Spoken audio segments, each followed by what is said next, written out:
kundër 53 të pandevrëve të planifikuan vrasjen e mbi 100 personave, gjithsej 370 civil të nacionalitetit shqiptar. Ata akuza paraqitet në këtë gjykatë, pasi që të pandevrit janë të paarritshëm për organet e ndjekjes dhe me këtë rast janë shtrirur të gjitha përpjekjet procedurale. Në rastin konkret, prokurori i shtetit i ka shtjerur të gjitha këto mundësi procedurale ligjore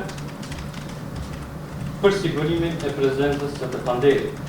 Konsideroj që është krijuar mundësia ligjore që gjykata të zhvillojë gjykim në mungesë ndaj këtyre të pandevrëve. Pasi janë shtjerur të gjitha mundësitë ligjore të cekura me larg, Prokuroria Speciale ka bërë kërkesë të gjyqtarit procedurës paraprake dhe mbi bazën e kësaj, gjyqtari i procedurës paraprake me datë 10/03/2020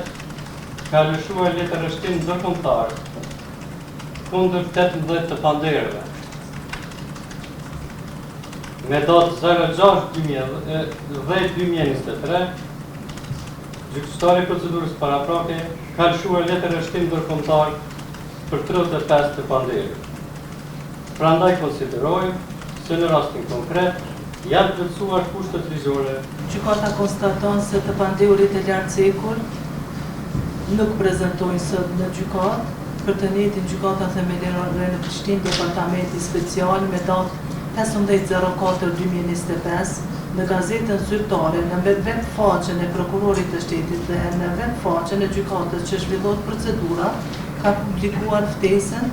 për seancë së bashku me aktakuzën e ndryshuar të datës dhe me numër të njëjtë, përmes ftesës ka ftuar të akuzuarit e lartcekur me të dhënat personale si në shkresat e lëndës që të marrin pjesë në seancën fillestare të caktuar me datë të sotit 16/6/2025 ditë në ora 10, pra kësaj gjykate janë njoftuar sipas aktakuzës së Prokurorisë Speciale të Republikës së Kosovës se në bashkëkryer kanë kryer vepra penale, krime lufte kundër popullsisë civile, andaj gjykata merr vendim. Ba gjykimi në mungesë ndaj të akuzuarve Momir Stojanović e të tjerë. Prokuroria Speciale me datë 23/12/2024 ka ngritur aktakuzën kundër 53 të pandevrëve në periudhën kohore 1998-1999 në fshatrat e komunës së Gjakovës gjatë kohës së luftës, duke vepruar në bashkëkryer si pjesë ndërmarrëse e përbashkët kriminale,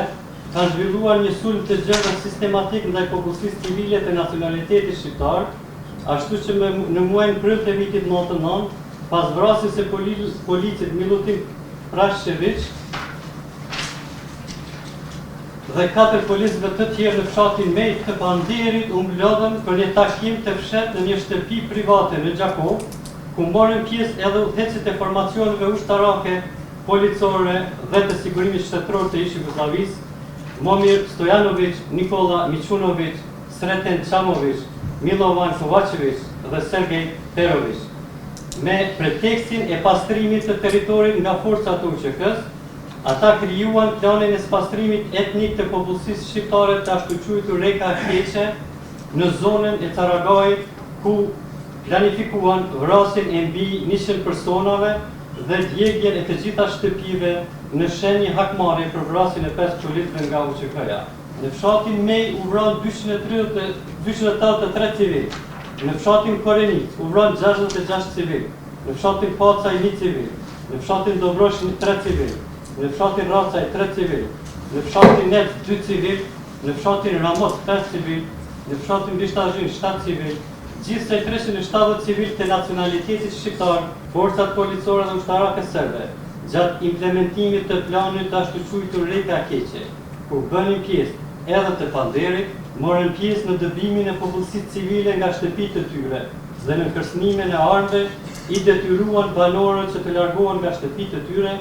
duke i obliguar që në kolona të largohen në drejtim të Shqipërisë. Ju morën dokumentet e identifikimit si dhe parat dhe gjësende tjera me vlerë,